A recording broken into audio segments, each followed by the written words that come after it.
하나님 말씀 사무엘상 24장 1절에서 7절입니다.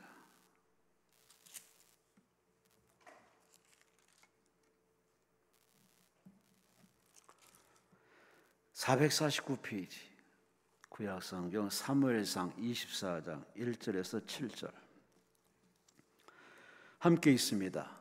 사울이 블레 사람을 쫓다가 돌아오매 어떤 사람이 그에게 말하여 이르되 보소서 다윗이 엔게디 광야에 있더이다 하니 사울이 온 이스라엘에서 택한 사람 3,000명을 거느리고 다윗과 그의 사람들을 찾으러 들렴소 바위로 갈새 길가형에 우리에 이른즉 굴이 있는지라 사울이 뒤를 보러 들어가니라 다윗과 그의 사람들이 그 굴 깊은 곳에 있더니 다윗의 사람들이 이르되 보소서 여호와께서 당신에게 이르시기를 내가 원수를 내 손에 넘기리니 내 생각에 좋은 대로 그에게 행하라 하시더니 이것이 그날이니이다 하니 다윗이 일어나서 사울의 겉옷자락을 가만히 베니라.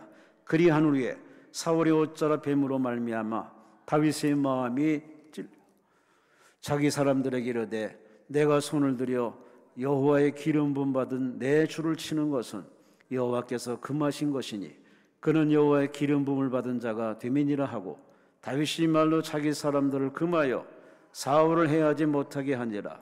사울이 일어나 굴에서 나가 자기 길을 가니라. 아멘. 우리 정정부 장로님이 서한개혁 주식회에서 우리 정정부 장로님이 예물 드렸습니다. 긍휼이 많으신 하나님 모든 일마다 인도해 주심을 감사합니다 라고 예물 드렸습니다. 기도드리겠습니다. 하나님 감사합니다. 이렇게 살아있음을 이렇게 기도원까지 올라오게 하시니 감사합니다. 살아있음에 모든 세상이 돌아가는 걸 봅니다. 살아있사움에 주님 맞이할 준비하고 있습니다.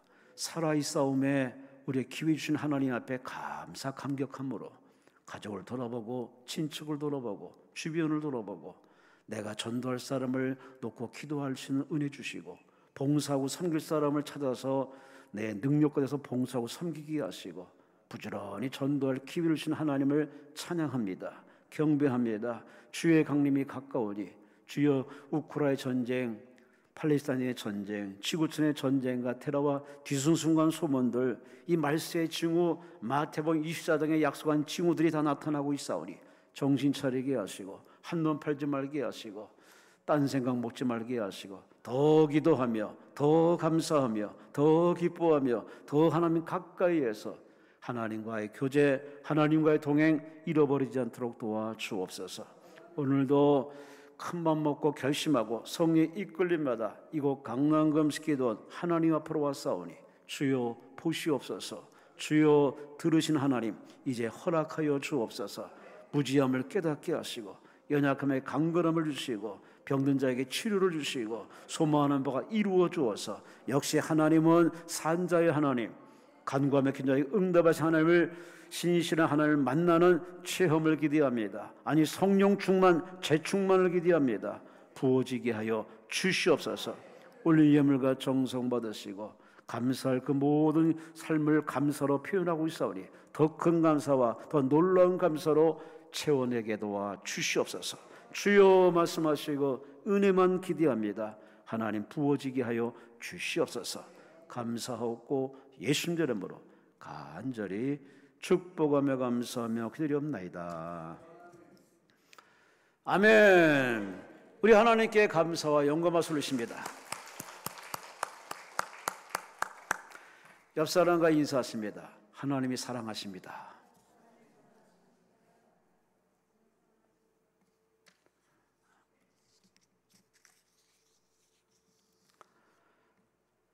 오늘 설교 제목은 이런 사람 없나요? 이런 사람 없나요?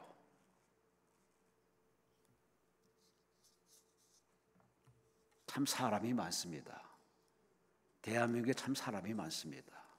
그래서 많으면 좋은 곳도 있지만 불편한 건 너무 많습니다. 땅이 넓어야 돼. 좌우지간 땅이 넓어야 돼. 땅은 좁고 사람은 많고 머리는 똑똑하고 그 대한민국이 편할 날이 없습니다. 근데 저도 나이 먹고 이 시간 가만히 생각하면은 사람은 많지만 쓸만한 사람, 필요한 사람, 도움되는 사람, 아름다운 사람 참 만나는 게 참 쉽지가 않더라고요. 이 사람 믿었더니 뒤통수 때리고 저 사람 믿었더니 실망시키고 뭐 이래저래 사람들이 살아가면서 참 마음에 상처가 많습니다. 좋은 사람 만나는 걸 우리 늘 기도하고 꿈꾸지만 글쎄요, 우리 하나님이 때로는 우리에게 불편한 사람, 부적절한 사람, 심지어 왼수까지 갖다 붙여주십니다. 아, 정말 싫은데 하나님이 그렇게 어울리라고, 부딪혀서 돌파하라고, 그 사람을 이끌어가라고 우리 하나님이 우리에게 미션 아닌 사명 줄 때 있습니다. 여러분 주변에 어떤 사람이 있으시나요? 그 사람 때 불편하십니까? 여기 제가 인터넷상에서 좋은 글 속에 이런 아름다운 글이 있더라고요. 제가 읽을 테니까 한번 들어보세요. 나이 들면서 알게 된 진실 한 30가지가 쭉 되는데 그 중에 추려서 몇 가지만 전하겠습니다. 나이 들고 보니까 알게 되는 진실. 이 세상에 진실로부터 도망칠 수 있는 사람은 없다. 가장 견고한 감옥은 우리가 스스로 만드는 것이다. 사랑은 인생의 처방이라는 가장 강력한 진통제다. 용서는 다른 사람이 아니라 나 자신에게 주는 선물이다. 좋은 일이 일어나는 결과를 보려면 시간과 인내가 필요하다. 같은 행동을 반복하면서 좋은 결과를 기대할 수는 없다. 지금 하는 행동이 미래를 말해준다. 나에게 일어난 일의 대부분은 나에게 책임이 있다. 정말로 바꾸고 싶다면 지금 당장 용기를 내야 한다. 남을 속이는 것보다 자신을 속이는 것이 더 나쁘다. 아무리 좋은 부모라도 훌륭한 스승 되기는 어렵다. 부모가 자식의 모든 문제를 해결해 주지는 못한다. 세상을 살면서 심각하게 살 필요는 없다. 나이가 들면서 얻어진 하나의 경험, 얻어진 진실을 지금 써내려가고 있습니다. 마지막으로 인생의 마지막 의무는 아름다운 노년을 준비하는 것이다. 하나같이 공감하는 얘기입니다. 아, 그래. 이 젊었을 때는 왜 저런 말 하는가? 굳이 저런 말이 필요한가? 라고 했는데 이제 어느덧 어른의 길로 주님 옆에 갈 날이 째깍째깍 다가오다 보니까 이런 말들이 다 뜻이 있고 의미 있는 말이었구나. 경험의 말이었구나. 여러분은 어른들의 말, 또 맞선 많은 책들의 말, 우리는 필요한 것만 딱 뽑아서 우리가 먹고 그걸 내 거로 살아왔습니다. 그런데 다 어른들이 한 말은 아름다운 말이고 또 검증된 말이고 책에서 말하는 그 많은 소리들 우리는 들으면서 고개는 끄덕이면서도 내 것으로 적용 못하겠어. 오늘 우리가 지금 이 정도 수준에 사는 게 아닌가 생각합니다. 다 성경도 책도 자연도 보면은 다 우리에게 진실, 사실을 가르쳐 줍니다. 이렇게 살라고, 이래야 된다고. 105살을 살고 있는 노 교수, 김형석 교수, 인생분답이라는 책에서 이분이 이렇게 간증합니다. 내가 100년을 살아보니 인생의 정년기는 65세라고. 와, 노인네가 어르신이 하는 말이 인생의 전성기는 65세라고. 태어나서 30살까지는 교육받는 과정이고 31살부터 65세까지는 직장에서 사회인으로서 일하는 때고 65세부터 90세까지는 그 사회 속에 살아가면서 사회를 이제 은퇴하면서 내가 어떤 의미로 살 것인가, 내 삶에 나 때문에 누군가에게 희망이 되는 보람찬 인생 살 것인가 라는 기쁨을 더하는 바로 세월이었다고 간증하면서 이분은 말합니다. 인생은 2단계가 아니라 3단계라고. 공부하는 때가 있고 일할 때가 있고 그 일한 걸 가지고 나누고 베풀고 공유하고 이렇게 아름다운 보람차를 하는 마지막 3단계. 여러분은 지금 몇 단계에 있으신지 모르겠습니다. 참 이렇게 우리보다 앞선 현자들이나 스승이나 선생님들이나 이렇게 인생을 잘 산 사람들이 그 말 한마디 한마디가 참 공감하는 시대입니다. 저는 이 시간에 설교 제목을 이렇게 여러분에게 전합니다. 이런 사람 없나요? 좋은 스승, 좋은 목사, 좋은 여자, 좋은 남자.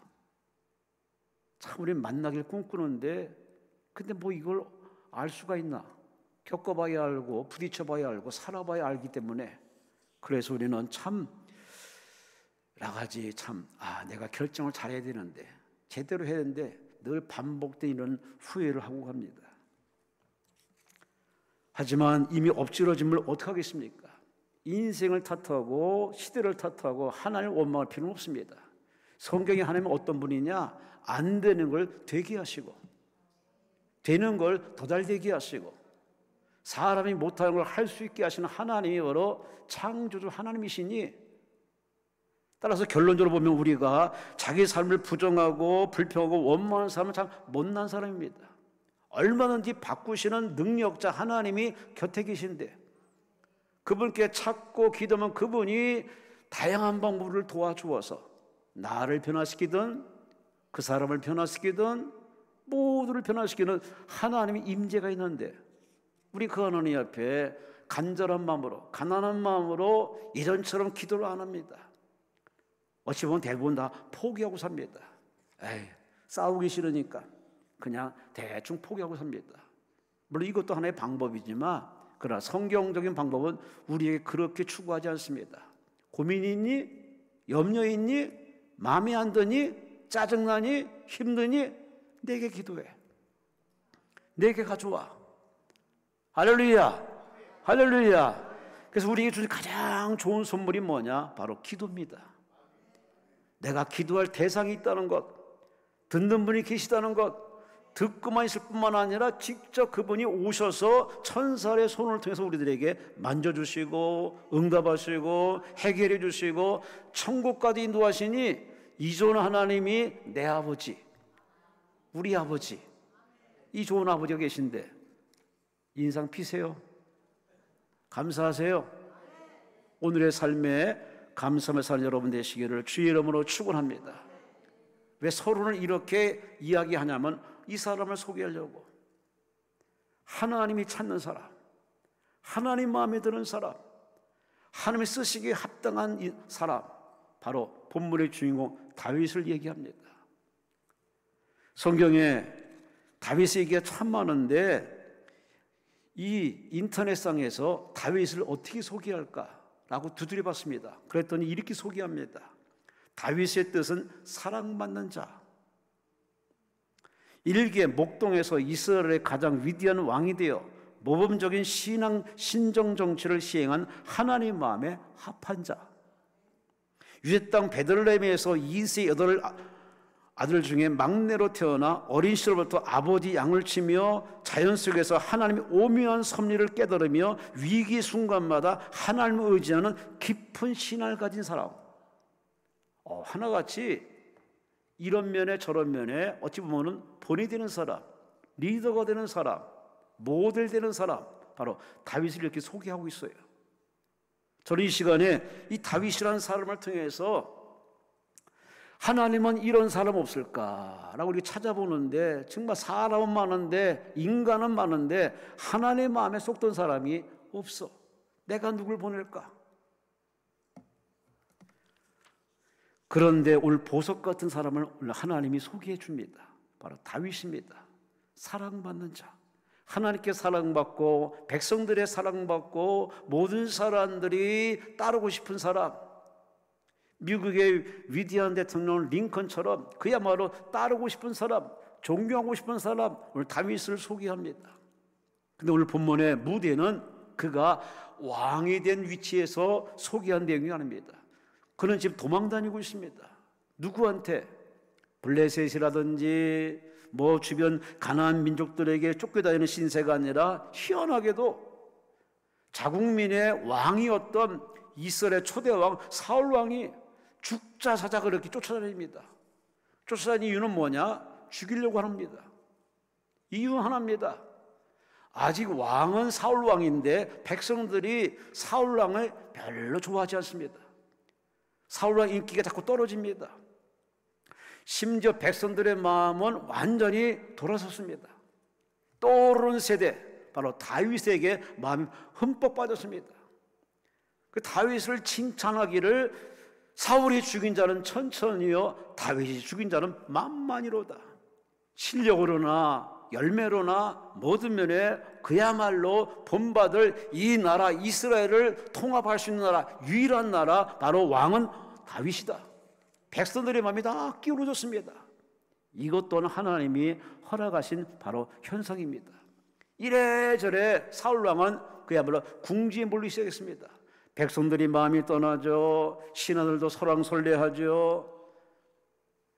바깥에 싸울 일도 많은데 그는 오히려 그 모든 군대를 동원해서 바로 내부의 적, 이 다윗을 죽이려고 그렇게 혈안이었습니다.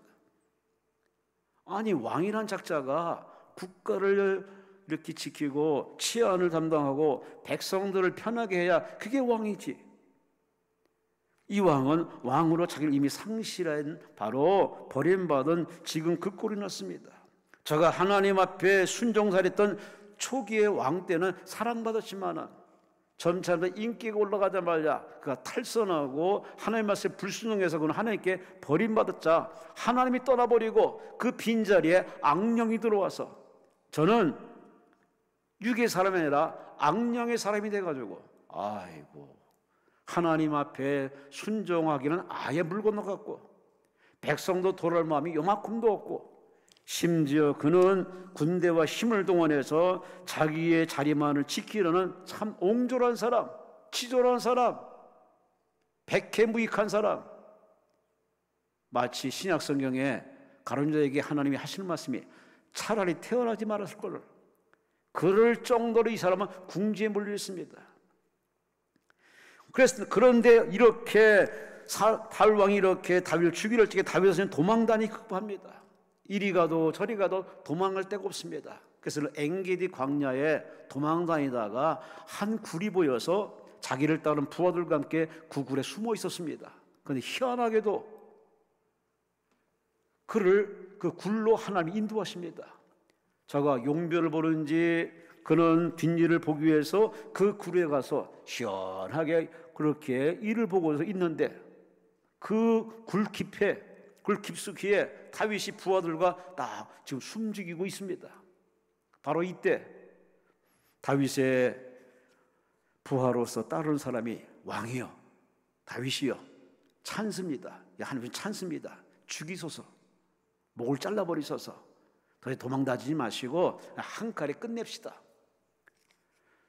갖다 준 밥이었습니다. 먹기만 하면 됩니다. 그런데 다윗은 하나님의 기름은 좀 손대면 안 된다. 그럼 언약을 기억하고 하나님의 종에 손을 안 대고 그의 옷 가장자리만 살짝 빼가지고 증거물로 삼고 사울 왕이 이제 뒤를 보고 다 나갔을 적에 그는 뒷산에 가서 이렇게 외칩니다. 사울 왕이요, 사울 왕이요, 왜 나를 죽이려 하십니까? 나는 벌레만도 못한 사람입니다. 여기 당신이 옷자락이 있습니다. 당신을 죽일 기회가 있었지만은 부하들이 죽이려 했지만은 내가 하나님의 기름 부은 자를 죽일 수 없기에, 말씀에 순종하기에, 하나님 믿기에 내가 옷자랑 비었는데 이것마저도 용서해 주세요. 이에 사울 왕이 그야말로 감동 받아가지고 울고불고 그렇게 그는 다윗에게 용서를 빌고 다윗을 축복하고 떠나는 장면이 오늘 본문의 무대입니다. 이 무대 속에서 가장 그야말로 도드라지며 독보적이며 하나님의 시선을 꽉 이렇게 틀어잡는 바로 사람은 유일하게 다윗입니다. 여러분, 풍요 속의 빈곤이라고 사람은 많지만 쓸만한 사람, 하나님이 쓰고 싶은 사람, 하나님이 그 사람을 통해 일하고 싶은 그러한 인재, 인물은 정말 없습니다. 여러분은 지금 하나님 눈에 어떻게 보이실까? 여러분 교회에서 과연 여러분은 어떤 존재일까? 가정에서 여러분 자식이 여러분 바라볼 때 어떤 부모로 바라볼까? 여러분 동창이나 지인이나 모임 속에서 과연 여러분을 바라보는 시각이나 시선에 대해서 좀 고민해 보신 적 있습니까? 말쟁이, 수다꾼, 뒷말하는 사람, 거짓말하는 사람, 자기만 하는 사람, 혹시 이런 식의 닉네임 붙은 인생을 살지는 않으신지? 오늘의 본문의 다윗은 지금 하나님 찾는 사람입니다. 그래서 오늘 설교 제목은 이런 사람 없나요? 여러분은 어떤 사람인지 오늘 본문을 통해서 한번 조용히 이 다윗과 한번 진단해 보셔서 혹시 어긋난 길로 가서면 돌이켜서 다윗처럼 칭찬받고 사랑받고 쓰임받는 남은 인생을 살아가시기를 주의 이름으로 축원합니다. 첫 번째, 오늘 본문을 통해서 우리는 세 가지를 한번 질문할 필요성이 있습니다. 오늘 본문에 다윗은 어떤 사람이냐? 그는 사람의 길을 걸어가지만 그러나 그의 인생을 이렇게 열어보면 그는 사람의 길이 아니라 하나님의 사람의 길을 가고 있습니다. 사람의 길과 하나님의 사람의 길은 엄청나게 차이가 있습니다. 사람의 길은 본능대로 사는 것이고 학습대로 사는 것이고 보는 대로 사는 것이고 경험대로 사는 것이고 자기 위주로 사는 것이 사람의 길입니다. 오늘 본문의 다윗은 그런 사람에서 벗어나서 하나님이 정한 길, 하나님이 허락한 길, 하나님이 이끄시는 길, 그 길을 묵묵히 걸어가는 하나님의 사람, 하나님의 사람의 길을 걸어가는 아름다운 다윗입니다. 이쯤에서 여러분 자신에게 물어보세요. 너는 어느 길로 가고 있는가? 사람의 길로 가고 있는가? 아니면 하나님께 붙들려서 하나님의 이끄심 받는 하나님의 사람, 성도의 길을 가는지 꼼꼼히 자신을 한번 가는 길 행보 방향을 한번 이렇게 확인해 보시기 바랍니다. 아직 늦지 않았어요. 언제는 떠날 때 오겠지만 그러나 떠나기 전에 먼저 다시 한번 내가 지금 가는 길이 사람의 길인지 일반 자연의 길, 그저 일반 사람의 길을 가는지 아니면 하나님이 설정하고 하나님이 기뻐하시며 축하해주고 하나님의 쓰임받는 하나님의 길을 가는 하나님의 사람인지 진단해 보시기 바랍니다. 하나님의 사람의 모습은 이런 모습입니다. 오늘 1절로부터 4절 보면은 여러 사람이 등장합니다. 다 이스라엘 사람들입니다. 근데 그 중에 한 사람 사울 왕은 그는 처음에 겸손하게 왕으로서 부름받았지만 그러나 그가 왕이 된 지 2년 만에 이렇게 갑자기 돌변합니다. 그는 이렇게 말합니다. 사울이 왕의 자리에 올라서자 2년 만에 사무엘상 오늘 13장 1절로 3절 말씀은 사울 왕이 40세에 왕이 된지라 그가 이스라엘 다스린 2년에 이스라엘 사람을 3,000명을 택하여 그 중에서 2,000명은 자기와 함께 믹마스와 베델산에 있게 하고 1,000명은 요나단과 함께 베냐민 기브에 있게 하고 남은 백성은 자기 장목으로 보내니라. 요나단이 게바에 있는 블렛 사람의 수비대를 치매 블렛 사람이 이를 들은지라. 그가 2년 전까지는 하나님께 겸손하게 그렇게 기다립니다. 그렇지만 그가 2년이 되자마자 그는 드디어 본색을 드러냅니다. 자기 힘을 과시하고 자기 야망을 이루기 위해서 어차피 왕이기 때문에 왕으로서 백성들이 추앙하는 칭찬받는 왕이 되고자 스스로 노력파가 됩니다. 자기 열정 가지고 자기 야망을 가지고 백성들을 군대를 모집해서 배치하고 전쟁을 일으킵니다. 싸우라고 합니다. 물론 인생은 전쟁이고 전쟁할 수밖에 없지만 그러나 이 사울의 길에 보면은 우리가 찾아볼 만한 신앙의 단어가 없습니다. 기도했다든지 물어봤다든지 예배드렸다든지 하나님을 찾았다든지 뭐 이러한 신앙의 기본적인 내용이 하나도 없습니다. 오로지 자기 생각대로 자기 자리 지위를 뽐내기 위해서, 힘을 과시하기 위해서 군대를 소집하고 군대를 세워서 그들 나가서 싸워라, 땅을 차지하라, 영토를 넓히는 것이 물론 왕의 하나의 과제지만은, 그러나 성경 어디를 보더라도 그 애가 하나님 앞에 예배했다, 기도했다, 하나님이 어떻게 할까요? 라는 그런 선기도가 전혀 없습니다. 바로 이런 사람이 왕이 됐으니 나라가, 국정이 뭐가 되겠습니까? 하나님을 두려워할 줄 모르고 하나님을 두려워하지 않는 이 왕은 그야말로 세운 바 된 것이 바로 실패작일 수밖에 없습니다. 뿐만 아니라 더 놀라운 것은 이 다윗을 따르는 사람들이 사울 왕이 이렇게 동굴 속에 들어온 모습 보고서 찬스다, 하나님이 넣어준 찬스 생각해서 죽이라는 겁니다. 아니, 마음에 들든 마음에 안 들든 왕이 된 것은 하나님이 허락한 왕이고 하나님이 세운 왕인데, 그를 심판하는 것은 하나님의 결정사항인데, 이 다윗의 신하들은, 다윗을 따르는 사람들은 선동합니다. 다윗이요, 당신이 준 찬스니 용기를 내소서. 이 때문에 많은 지도자가 탈락하고 교도소 가고 자살하고 죽는 경우를 우리 역사는 참 많이 봅니다. 좋은 신하들 있는 게 참 왕으로서, 대통령으로서 그야말로 후대에 바로 칭찬받는데, 이 다윗 주변에 참 따르는 충성된 의리파는 있지만, 그러나 결정적으로 다윗과 다른 점이 있습니다. 다윗은 하나님의 사람입니다. 하나님의 사람은 그렇지 않습니다. 반면에 이 다윗을 따르는 사람은 다윗만 따르지, 다윗과 함께 의리로 뭉쳤지만은 그들은 하나님의 뜻보다는 자기 뜻을 더 관철시키려고 합니다. 이게 사람의 길과 하나님의 사람의 길의 다른 차이점입니다. 반면에 오늘 본문의 다윗은 전혀 그렇지 않습니다. 그는 이 난감한 상황 속에서, 절대 절호의 찬스 속에서 그는 자기 용기를 내지 않고 하나님의 뜻을 찾습니다. 하나님을 생각합니다. 하나님이여 어찌할까요? 저가 굴러 들어왔습니다. 어찌할까요? 나를 따르는 사람 죽이라고 합니다. 어찌할까요? 라고 하나님께 여쭤보고 물어보는 지극히 겸손한, 이 기도하는 이 영의 사람, 기도의 사람 다윗, 이래서 하나님이 찾는 사람 바로 이런 사람입니다.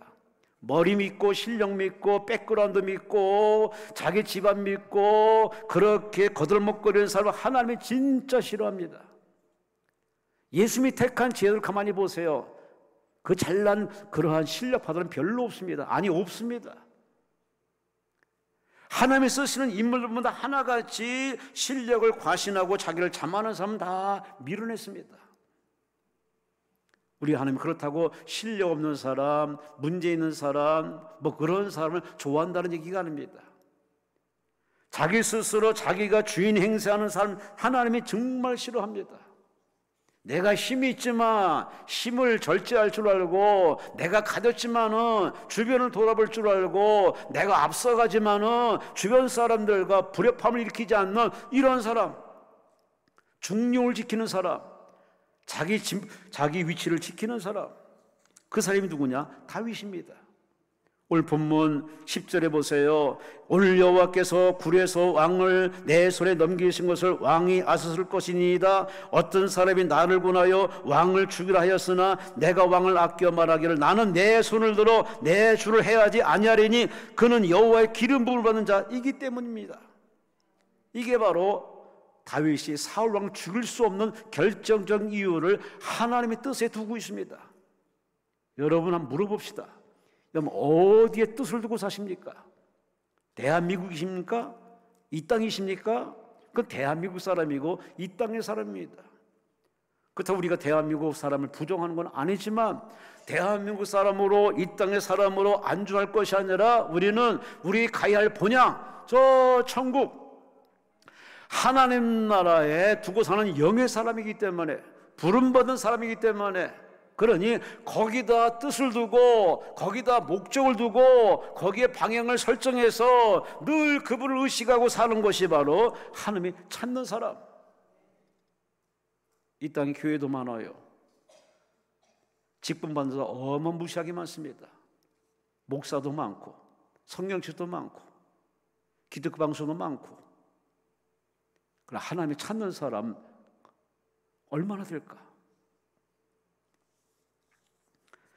12절에 그는 이렇게 말합니다. 여호와께서는 나와 왕 사이를 판단하사 여호와께서 나를 위하여 왕에게 보복하시려니와 내 성으로 왕을 해하지 않겠나이다. 이것이 평소에 사울왕, 자기를 죽이려 사울왕을 대하는 기본적인 매너입니다. 여러분이 선이 있습니다. 아무리 자유인이지만은 지켜야 할 선이 있습니다. 이 선을 넘는 사람은 그야말로 인간됨을 포기하는 것이고 성도됨을 포기하는 겁니다. 하나님 나라 자녀로서의 자격을 스스로 거부하는 겁니다. 그런 면에서 우리는 매일매일 유혹이 많습니다. 말씀대로 살 것이냐, 내 생각대로 살 것이냐, 주님 뜻에 올인할 것이냐, 아니면 적당히 법문이며 살 것이냐, 매일 유혹이 많습니다. 그런 유혹에 다윗은 철저히 거부합니다. 이것이 바로 일반적인 사람과 하나님의 사람의 차이점입니다. 여러분 자신에게 물어보세요. 아무개야, 너는 어떤 사람이냐? 하나님의 사람이냐, 그냥 사람이냐? 사람의 길을 가냐, 아니면 하나님의 자녀의 길을 가냐? 냉철하게 변명하지 마시고 얼렁거리지 마시고 물어보고 또 물어보시 바랍니다. 이 하나님의 사람은 하나님의 사람의 길을 가는 때 이 길은 고독한 길입니다. 정말 남이 가지 않는 길, 남이 갈 수 없는 길, 범접할 수 없는 길. 예수님 말합니다. 너희가 나를 따르느냐? 내가 가는 길은 길이 좁다, 협잡하다, 아무도 안 찾는다. 그러니 참 고독한 길입니다. 근데 어느 책에서 이렇게 얘기하더라고요. 고독에는 두 가지 얼굴을 갖는다.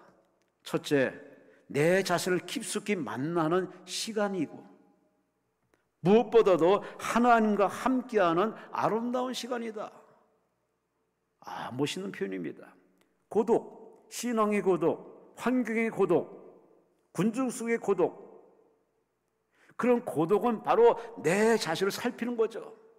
내 자신과 싸우는 것이, 내 자신이 어느 쪽 결정하는지 지금 내가 그야말로 치열하게 싸우는 나선이 고독한 나 자신을 깊숙이 만나는 시간입니다. 더군다나 그런 나를 옆에서 케어해 주시고 도와주시는 하나님의 임재를 체험하는 시간. 이것을 체험한 사람이 누구냐? 다윗입니다. 신앙에 다 이런 고독을 길을 걸어갑니다. 편한 길은 아니에요. 끊임없이 자기와 싸웁니다. 그렇게 인내하고 자제하고 절제하고 양보하고 희생하고 십자가 지고 하는 일을 계속 우리 하나님이 케어해 주시고 도와주시는 하나님의 가까이 계신 그런 하나님의 울타리 같은 은혜도 고독 속에서 체험합니다. 다윗은 그걸 번번이 체험하면서 신앙이 갈수록 깊어지고 뜨거워지고 하는 쓸 수밖에 없는 통로가 됐습니다. 여러분은 어느 길로 가시나요?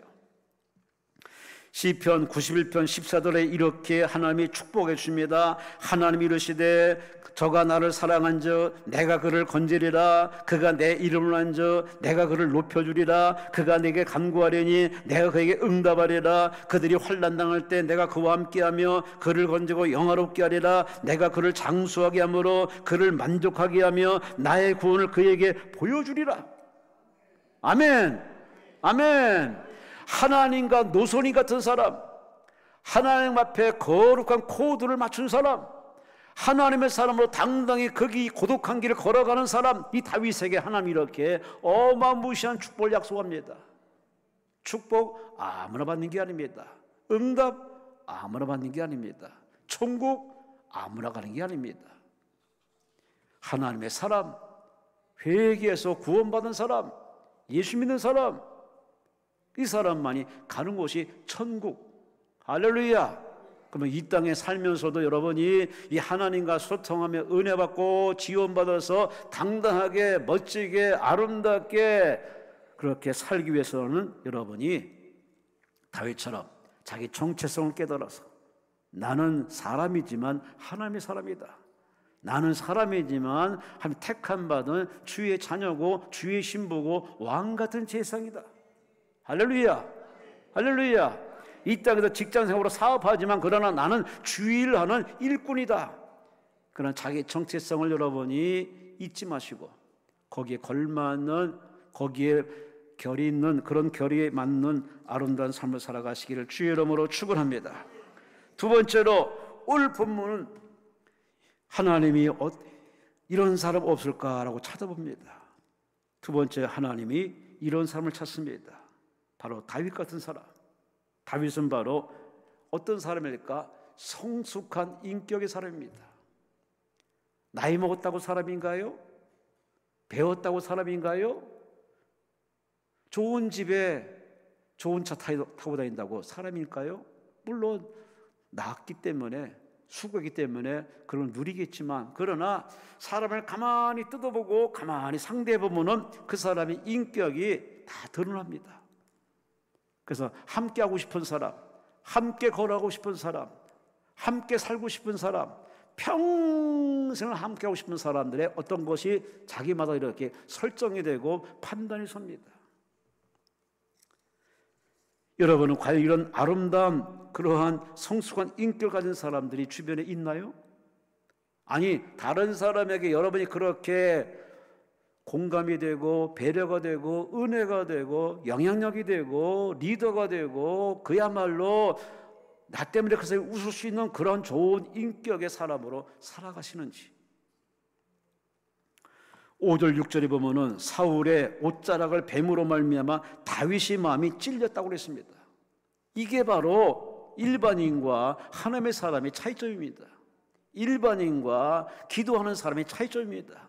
일반인과 하나님께 붙들린 사람의 차이점입니다. 남의 마음을 아프게 하는데 꼭 면전에서 그렇게 말투로 따가운 시선으로 우회적으로 하는 그것 때문에 그렇게 상처 주는 것도 물론 문제지만은 다윗은 왕의 옷자락을 이렇게 살짝 벤 것에 마치 그의 마음을 벤 것 같고 하나님 마음을 스크래치된 것처럼 그렇게까지 죄로 여겨서 마음에 찔려가지고 마음에 통분을 여겨서 사울왕 앞에 회개합니다. 그리고 하나님 앞에 회개까지 합니다. 이게 바로 하나님이 찾는 사람입니다.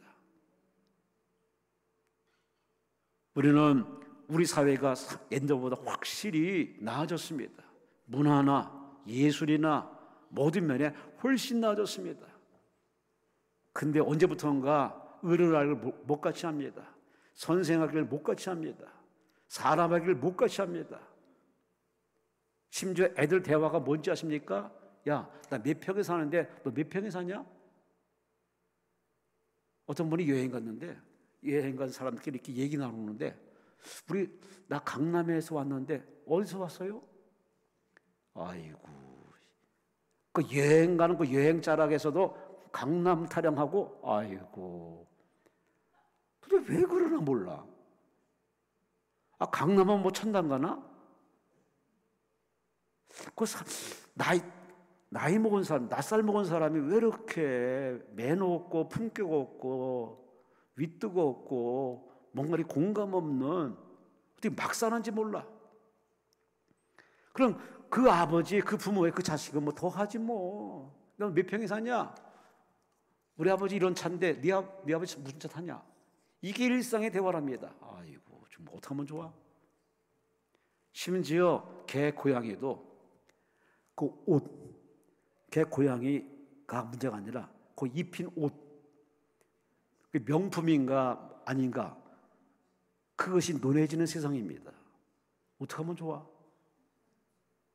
점점 사람들은 이제 개한테 바치고 고양이한테 바치고 무엇에 바칠 정도로 자기는 안 먹고 덜 입으면서도 그저 내 새끼, 내가 어떻게 개가 내 새끼요?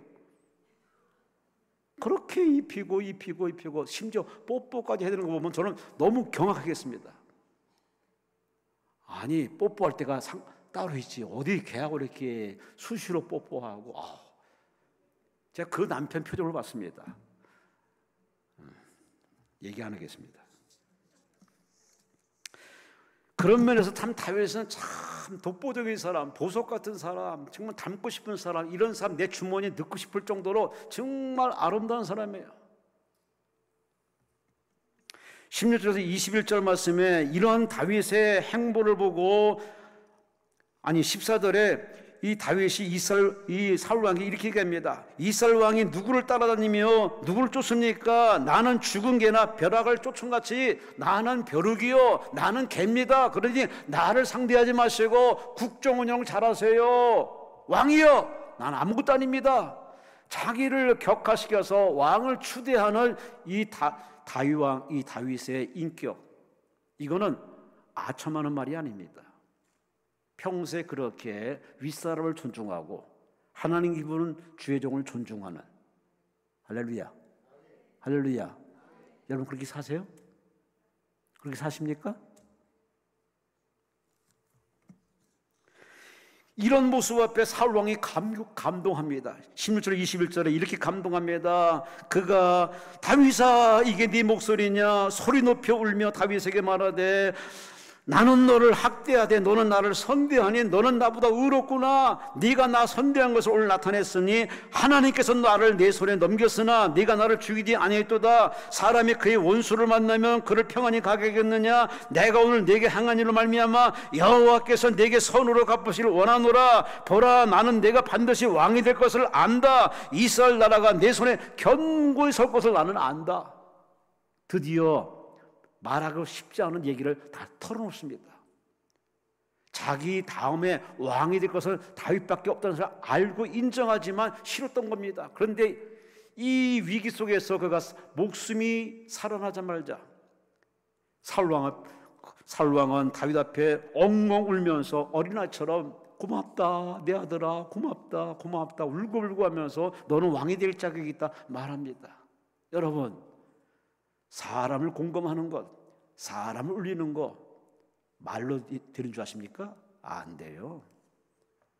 그 삶의 결정적인 그 무엇이 있습니다.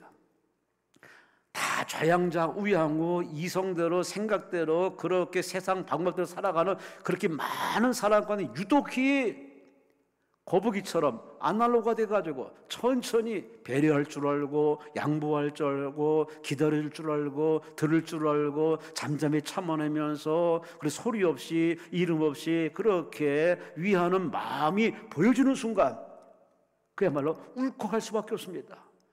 와, 이런 사람이 있네. 여러분은 어떤 사람으로 사십니까? 솔로몬은 잠언서 16절 7절에 이렇게 고백합니다. 사람의 행위가 여호와를 기쁘시게 하면 그 사람의 원수라도 그와 더불어 화목하게 하신다. 할렐루야, 할렐루야. 영적으로 하나님 앞에 인정받고 인정받으면 하나님의 수평적인 문제를 해결해 준다는 얘기입니다. 그런데 우리는 거꾸로 합니다. 내가 하면서 자기 생각대로 자기 본능에 최선 다해서 그렇게 식사 대접하고 선물 사주고 뭐 잘못했다 인정하고 나름 노력을 해요. 그래서 그건 그냥 일회성이고 그때뿐입니다. 궁극적으로 그 사람이 완전히 용서하고 화목해가는 퍼펙트한 열매를 맺는 것은 하나님이 간섭하셔야 돼요. 그 하나님을 움직이게 해서 하나님이 중재해서 하나님이 해결하도록 만드는 유일한 길은 뭐냐? 하나님을 기쁘게 해야 돼요. 할렐루야, 할렐루야. 그래서 응답받는 지름길은 뭐냐? 하나님 기뻐하는 기도를 하셔야 돼요. 이 땅에서 잘 살고 부유하며 리더가 되며 보람찬 인생을 살기 원한다면 그것이 기도 제목이라면 모든 초점을 이 땅에 맞추지 마시고 자식한테 맞추지 마시고 하나님께 맞추세요. 하나님이 기뻐하는 게 무엇일까? 하나님 뭘 원하실까? 하나님의 나 같은 존재에게 뭘 기대하실까? 주여 뭘 하기 원하십니까? 라고 좀 이제는 욕심을 내려놓으시고 좀 진지한 진짜 기도 해보지 않으시겠습니까? 언제까지 계속 그 기도 타령하시겠습니까? 하나님이 언제 안 줬나? 하나님이 언제 응답 안 했나? 그리고 툭 하면 하나님이 언제까지 아주 하나님을 다그치고 계속 몰아치는데 그것도 한두 번이죠. 그러면서 참 다윗은 참 우리가 인격적인 사람, 사람 됨됨이가 된 사람, 사람다운 사람, 쓸모있는 사람, 하나님 마음이 마치 뭐라고 표현할까? 내가 사람 만난 거 참 너 잘 만들었다, 이렇게 하지 않겠습니까?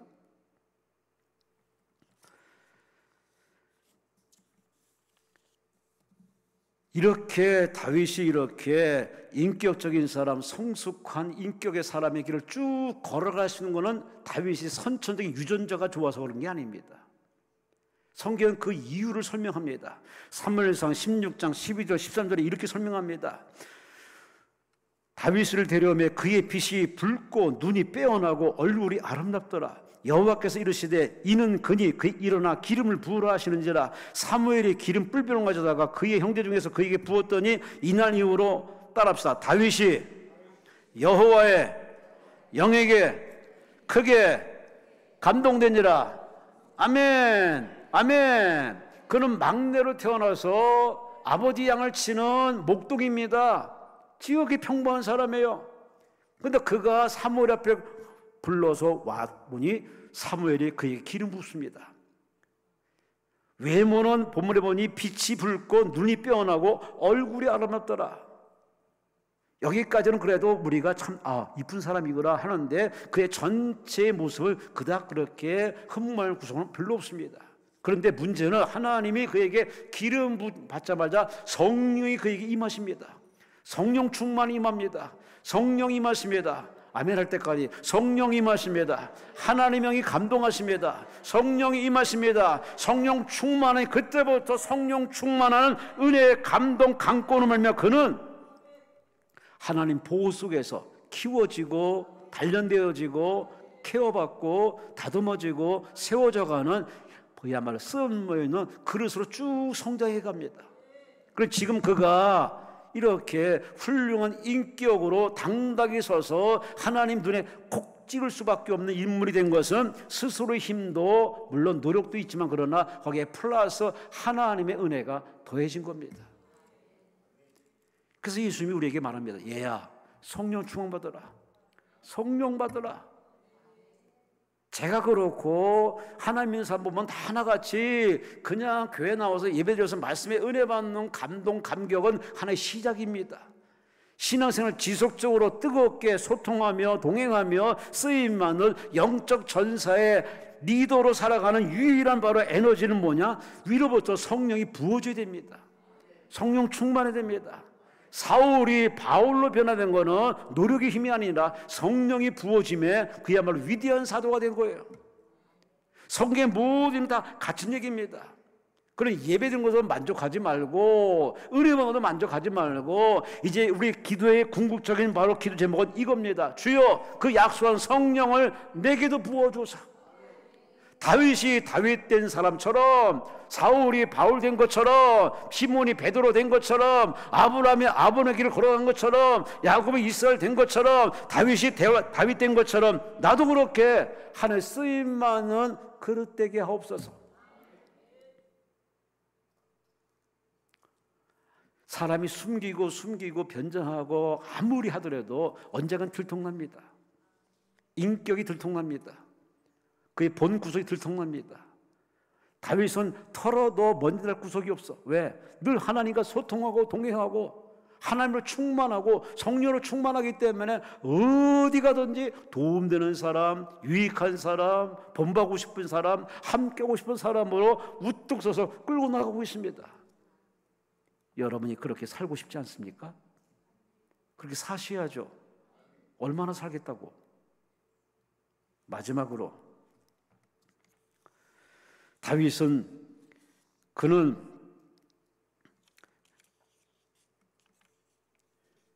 참 우리와 다른 점이 우리는 대부분 생각하는 게 있습니다. 성경에 이렇게 쓰임받는 사람은 뭔가 다를 거야. 아이디어가 IQ가 좋든지 실력이 있든지 유전자가 좋든지 뭔가 다른 구석이 있을 거야 라고 이렇게 쉽게 생각합니다. 근데 오늘 본문에 다윗은 이렇게 얘기합니다. 나는 여러분과 똑같은 사람입니다. 왜 아멘 안 해요? 이게 얼마나 희망찬 얘기인지 모르십니까? 성에 그 잘 나가는 사람, 너무 잘 나가는 사람, 너무너무 잘 나가는 사람, 그들이 똑같이 이구동성 하나만 있어요. 나는 여러분과 똑같은 사람입니다. 남자입니다. 여자입니다. 그렇게 똑같은 사람인데 그들은 뭔가 결정적인 순간에 다른 모습이 나타납니다. 야고보서 5장 17절에 그렇게 위대한 불의 사자 엘리야가 말합니다. 엘리야는 우리와 성령이 같은 사람이로되. 사도행전 14장 15절 말씀에 바울이 말합니다. 나는 여러분과 똑같은 성령의 사람이로되. 사람이 똑같다는 얘기입니다. 똑같은데 보는 게 달라, 말이 달라, 행동이 달라. 여기에 결정도 이렇게 다를 수밖에 없는 이유는 그가 하나님의 사람이기 때문에, 성령 충만하기 때문에. 할렐루야, 할렐루야, 할렐루야. 오늘 본문의 다윗도 평소와 똑같은, 우리가 똑같은 인간적인 바로 약한 점이 있습니다. 4절 말씀 보세요. 다윗 사람들이 이르되 보소서 여호와께 당신에게 이르시기를 내가 원수를 내 손에 넘기리라니 내 생각에 좋은 대로 그에게 행하라 하시더니 이것이 그날입니다 했더니 그 말에 그도 흔들려가지고 그는 일어나서 사울의 겉옷자를 싹 팹니다. 사실 다윗도 사람이고 왕이 되고 싶은 원해서 된 건 아니지만 하나님이 길을 왕의 길을 걸어가라고 허락받았기 때문에 그는 빨리 왕이 되고 싶지만 그러나 걸어갈 길과 넘어야 할 산이 너무 많습니다. 빨리빨리 정리되고 싶은 인간 욕심이 있기 때문에 그도 어쩔 수 없이 자기를 따르는 사람 말을 듣고 왕의 옷을 베버립니다.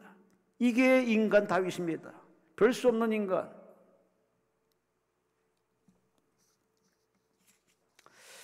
제가 잊지 못하는 장면이 하나 있습니다. 우리 기도원에 가면은 숙소에 이게 보면은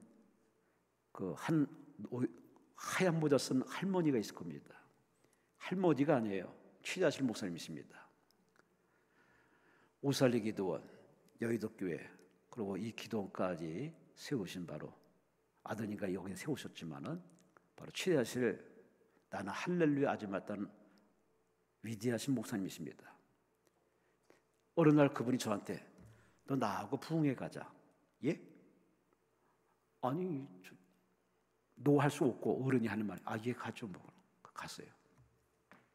가서 설교했더니 이제 뒤에 나와서 설교 딱 끝나자마자 나와서 바로 2차 이제 막 안수기도 막 병치기도를 막 하시구나.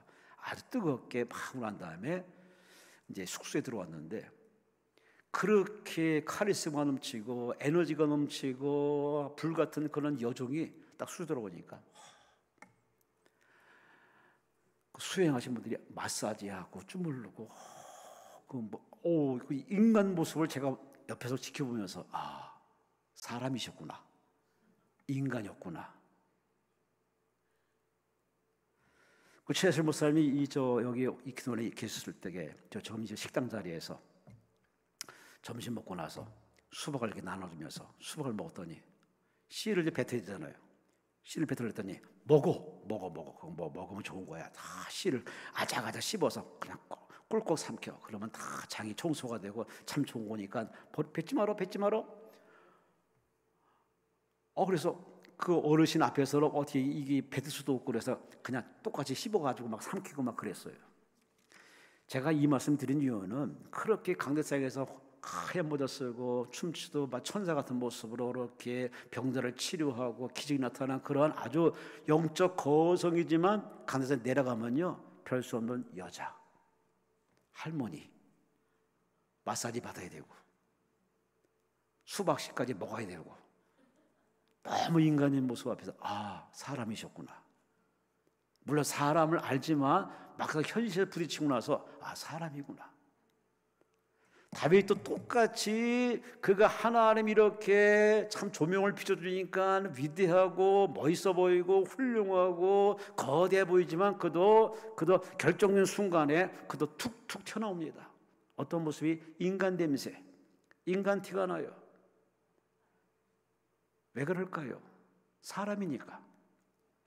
근데 이 사람이 다윗은 우리와 다른 점이 뭐냐? 좋을 땐 잘 몰라. 우리도 그렇지 않습니까? 편안할 때 이 사람이 내 신앙이 좋은지 나쁜지 잘 가늠을 할 수 없어요. 근데 어느 때 오느냐? 고난당할 때, 고통이 찾아왔을 때, 억울할 때, 이 코로나 때, 위기 때, 그때 우리 신앙의 진짜가 드러납니다. 내가 하나님을 어떻게 믿는지, 얼마나 사랑하는지, 얼마나 하나님 중심으로 사는지 나의 신앙이 백일하에 확 드러납니다. 다윗이 그런 점에는 우리가 독보적인 사람입니다. 다른 사람은 꽃길을 추구하고 편안한 길을 추구하고 평탄을 추구하고 응답만을 추구하는데 다윗은 오히려 그는 참 그의 인생을 쭉 성경을 찾아보면 그에게 따라붙는 단어가 하나 있습니다. 뭐냐? 고통, 고난, 아픔, 억울함, 기가 막힘, 잠 못 잠, 배고픔. 그에겐 좋은 단어가 별로 안 따릅니다. 늘 도망다니고 늘 숨고 늘 살기 위해서 몸부림치고 너무나 인간적인 리얼한 모습들이 아주 속속들이 다 기록되어 있습니다. 비록 사람 눈에는 인간도 볼지 모르지만 그러나 그의 마음속에는 생각이 있습니다. 독특한 생각이 있습니다. 일반적인 생각이 아닙니다. 고난도 이유가 있다. 아픔도 목적이 있다. 내가 이 길을 가는 과정도 하나님이 아신다. 그는 늘 이 고독과 고통과 아픔 속에서 피해달라고 함께 원망하지 않고 그는 오히려 그 속에 함께 하신 하나님, 동행하신 하나님, 붙잡으신 하나님, 허락하신 하나님, 지켜볼 하나님을 늘 그분을 상대하고 있습니다. 이게 우리가 다른 점입니다. 우리는 그분을 찾는다고 헤맵니다. 어디 계세요? 왜 나가 아픈데 내가 힘든데 하나님 왜 대답 안 합니까? 라고 그분을 찾아가는데 그것이 대부분의 일반적인 사람인가 하면은 다윗은 아닙니다. 그 고통 속에서도 하나님의 손길을 찾습니다. 아니 손길을 발견합니다. 아니 그분의 음성을 듣습니다. 다 이유 있는 하나님 허락하신 필연적인 우연임을 그는 인정하며 그 고난의 길을 쭉쭉 걸어갑니다. 이게 다윗과 일반인의 차이점입니다.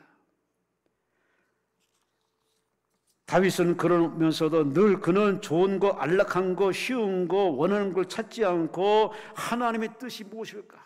하나님 뭘 바라실까? 하나님의 어느 길을 가고 원하실까? 늘 하나님을 찾는 그의 기도 내용을 보면 하나같이 경건하며 거룩하며 하나님의 의로운 것만 찾고 있습니다. 여러분은 어떤 사람이십니까? 여러분은 고통과 고난을 어떻게 생각하십니까? 데이비드 브록스라는 사람은 두 번째 산이라는 책에서 한 사람을 소개합니다. 영국의 저널리스트 멜컴 머거리라는 사람을 소개하는데 이 사람이 바로 인생 얘기를 이렇게 빗대어 설명합니다. 내가 75년을 인생 살면서 배운 모든 것은 75년을 살면서 배운 모든 것은 추구했던 행복이든 거저받은 행복이든 행복을 통해서가 아니라 고통을 통해서 얻은 겁니다. 뭔가 다르지 않습니까? 꽃을 통해서 구름을 통해서 그야말로 향기를 통해서 풍요를 통해서 배운 게 아니라 고통을 통해서 얻은 진리, 보석이라고 간증합니다. 100번이나 난 이 말을 자신 있게 말할 수 있습니다. 내가 얻은 지금의 모든 있는 것은 고통에서 얻은 겁니다. 그렇다면 여러분의 지금 당면한 고통, 작은 고통이든 큰 고통이든 이해가 되는 고통이든 이해가 되는 고통이든 그것을 그렇게 쓰레기로 유치하게 그렇게 저평가해서 밀어내지 마세요. 죄를 져서 겪는 고통이라면 당연히 우리가 받아들이고 그러지만은 그러나 아니 그 죄로 일어난 고통이라면 당연히 끊어내고 물리쳐야 되듯이 그렇지 않고 하나님의 뜻이라면 여러분은 수용해야 되고 먹어야 되고 걸어가야 되고. 할렐루야, 할렐루야. 내가 가고 싶은 길 가고 싶습니까? 그건 아마추어입니다. 하나님이 원하는 길은 전혀 다른 길입니다. 이것이 다윗에게서 배워야 할 신앙입니다. 다윗은 시편 23편에 이렇게 이때를 이렇게 간증해서 고백합니다. 내가 사망의 음침한 골짜기를 지날지라도 해를 두려워하지 않을 것은 주께서 나와 함께 하심이라. 주의 지팡이와 막대기가 나를 안위하시나니 주께서 내 원수의 목전에서 내게 상을 차려주시고 기름을 내 머리에 부으셨으니 내 잔이 넘치나이다. 내 평생의 선하심과 인자심이 나를 따르리니 내가 여호와의 집에 영원히 살리로다. 아멘. 아픔, 고통, 억울함, 눈물, 기가 막힘, 이것을 나쁜 것으로 취급하지 않고 오히려 그 과정을 즐깁니다. 맛을 즐깁니다. 쓴맛을 즐깁니다. 아픔을 통해서 그는 둥글둥글 더 합당한 인격자 그릇으로 만들어져가는 과정으로 맡겨버립니다. 하나님은 여러분을 그렇게 지금 만들어가고 있습니다. 만들어가고 있습니다. 죽을 때까지 하나님 만들어 주셔야 돼요. 지금에 만족하지 마세요. 여러분이 지금의 만족으로 머무는 사람은 정지된 사람이고 미래에 희망 없는 사람이에요. 우리는 저 나라 갈 때까지 계속 자라야 되고 성장해야 되고 성화돼야 되고 체험해야 되고. 할렐루야. 로마서 8장 28절 말합니다. 우리가 알거니와 하나님을 사랑하는 자 곧 그 뜻대로 부르심을 잡은 자 이르는 자들에게는 모든 것이 합력하여 선을 이루느니라. 저도 살아보니 그때는 아둥바둥하고 고민하고 잠 못 자고 한숨 팍 파셨는데 다 부지런지시더만 때가 되니까 다 하나님이 알아서 정리해줘, 해결해줘, 불쌍해서 긍휼하게 해서 도와주셔. 이런 하나님의 말로 할 수 없는 그런 축복이 어마무시합니다. 그러니까 여러분 아무 걱정하지 마시고 기도를 잘했느냐 못했느냐 예배에 빠졌느냐 안 빠졌느냐 그게 중요한 게 아닙니다. 다윗처럼 늘 하나님을 생각하세요. 하나님께 시선을 고정하고 하나님을 절대 긍정하시고 그 하나님께 맡기면 하나님이 책임져 주십니다.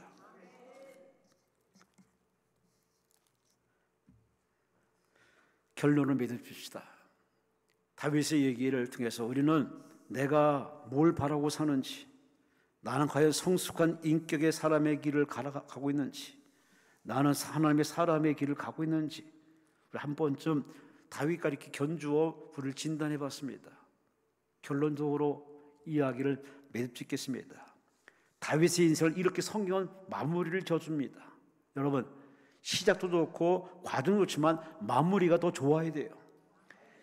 열왕기하 2장 10절 12절에 이렇게 결론이 있습니다. 다윗이 그의 조상들과 함께 누워 다윗성에 장사되니 다윗이 이스라엘 왕이 된 지 40년이라. 헤브론에서 7년 동안 다스렸고 예루살렘에서 33년 동안 다스렸더라. 솔로몬이 그의 아버지 다윗의 왕위에 오르니 안전히 그의 나라가 심히 견고하니라. 뭐 더 말이 필요합니까? 그가 하나님에서 왕이 되었고 하나님과 함께 일을 잘했고 하나님 품에 안겨서 하나님 품으로 들어갔더니 그 아들이 더 훌륭한 왕이 되었더라. 이보다 더 좋은 인생은 없습니다.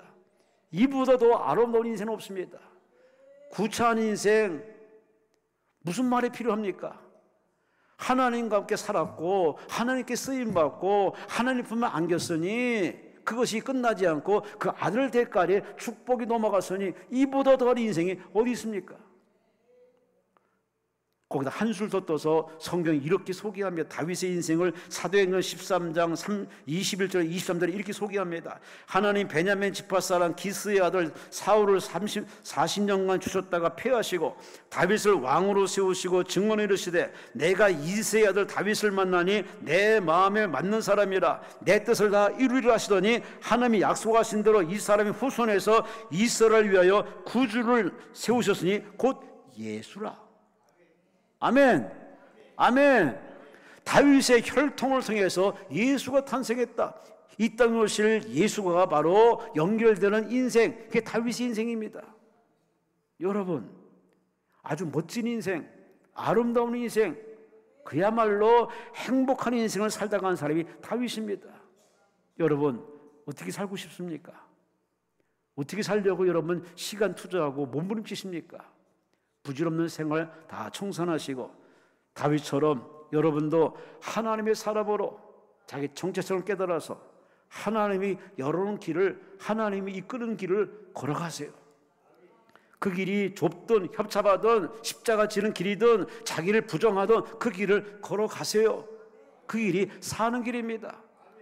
더군다나 주변 사람을 돌아보고 윗사람을 존중하고 하나님 것을 탐내지 않고 그렇게 배려하고 존중하는 인격적인 사람, 이 다윗.